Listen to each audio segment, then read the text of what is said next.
'Cause I just wanna go to the deep end. I just wanna go. इस video में friends मेरे पास है Xiaomi का 13 Pro। अगर फ्रेंड्स आप इस फोन में फिंगरप्रिंट लॉक को लगाना चाहते हैं तो इस वीडियो में जानेंगे कैसे फिंगरप्रिंट लॉक को सेट कर सकते हैं, और कोई और नए फिंगरप्रिंट को आप लगाना चाहते हैं इस फोन में तो उसको कैसे सेट करेंगे, फिंगरप्रिंट की सेटिंग करना है तो उसको कैसे सेट कर सकते हैं। इन सभी के बारे में आज की इस वीडियो में जानेंगे। चलिए फ्रेंड्स वीडियो को शुरू करते हैं। इसके लिए जो फोन की सेटिंग रहेगी हमारी, हम वो उसको ओपन करेंगे और स्क्रॉल डाउन करके नीचे की ओर आ जाएंगे। यहाँ पे आपको देखने को मिलेगा पासवर्ड एंड सिक्योरिटी, इस पर आप क्लिक कीजिए। यहाँ पे क्लिक करने के बाद आपको सबसे पहले तो इस फोन में स्क्रीन लॉक सेट करना होता है, तो यहाँ पे स्क्रीन लॉक पे पहले क्लिक करेंगे। यहाँ 3 तरह से स्क्रीन को लॉक कर सकते हो, पैटर्न, पिन और पासवर्ड के जरिए। तो क्या लॉक लगाना चाहते हो स्क्रीन लॉक के लिए, उसको सेलेक्ट करना है कुछ इस तरह से। 5 सेकंड वेट करने के बाद आपको गॉट इट पर क्लिक करना होगा।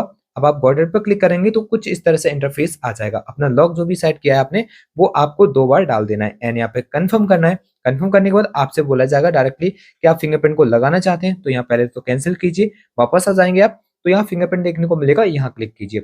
अब आपको क्या करना है, जो भी आपका स्क्रीन लॉक है वो आपको सेट कर देना है। अब आपको क्या करना है, वो फिंगरप्रिंट इस फोन के अंदर लगाना है जो भी आप रखना चाहते हो, जो भी आप लगाना चाहते हो। तो यहाँ पे मैंने थंब के लिए सेलेक्ट किया है, तो इस तरह से आपको अपना थंब लगाना है, हटाना है। इस तरह से अपने फिंगरप्रिंट को आप इस फोन के अंदर ऐड करा सकते हो।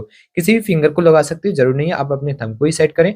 जो भी फिंगरप्रिंट इस फोन में आप ऐड करेंगे उससे आप इस फोन को अनलॉक करा पाएंगे। इसके अलावा मैं कुछ आपको सेटिंग बताऊंगा तो उनको आप जरूर से ध्यान से देखिए। और यहाँ पे आपका ऑलवेज में जो फिंगरप्रिंट काम करता है तो उसको आप कैसे बंद कर सकते हैं और कैसे ऑन कर सकते हैं इसके बारे में भी जानेंगे। तो यहाँ पे आप देख सकते हो फिंगरप्रिंट उस फोन के अंदर सेट हो चुका है। इसके बाद आपसे फेस लॉक लगाने के लिए बोलेगा, लगाना चाहते हो तो ऐड कर सकते हैं, नहीं तो उसको यहाँ से कैंसिल कीजिए। अब आपके सामने कुछ इस तरह से इंटरफेस आएगा। यहाँ फिंगरप्रिंट का एक ऑप्शन देखने को मिलेगा, इस पर क्लिक करके आपसे ये पूछा जाता है कि आप इसको किस तरह से रखना चाहते हो। अगर आप टच पे सेलेक्ट कर देंगे तो आप फिंगरप्रिंट को टच कराएंगे तभी आपका फिंगरप्रिंट काम करेगा ऑलवेज में। अगर आपका यहाँ पे सेलेक्ट रहेगा प्रेस पर तो स्क्रीन ऑन होगी तभी आपका फिंगरप्रिंट काम करेगा, वरना आपका फिंगरप्रिंट काम नहीं करेगा। इसके अलावा स्क्रीन लॉक आप अनलॉक कर सकते हो फिंगरप्रिंट की मदद से, अपने ऐप लॉक भी अपने फिंगरप्रिंट की मदद से अनलॉक कर सकते हो। इसके अलावा ये फिंगरप्रिंट पेमेंट का भी ऑप्शन है, इनमें से आप 2 ऑप्शन मिलते हैं, इनको भी चालू कर सकते हैं। तो इस तरह से इस फोन में फिंगरप्रिंट को लगा सकते हैं। किसी दूसरे फिंगरप्रिंट को ऐड करना है तो यहीं पर क्लिक कीजिए, जो भी स्क्रीन लॉक है उसको डालिए और यहाँ ऐड फिंगरप्रिंट पर क्लिक करके दूसरे फिंगरप्रिंट को लगा लीजिए। तो इस तरह से इस फोन में फिंगरप्रिंट लॉक को आप लगा सकते हैं। आई होप आपको वीडियो काफी अच्छी लगी होगी। वीडियो अच्छा लगा हो तो वीडियो को लाइक, शेयर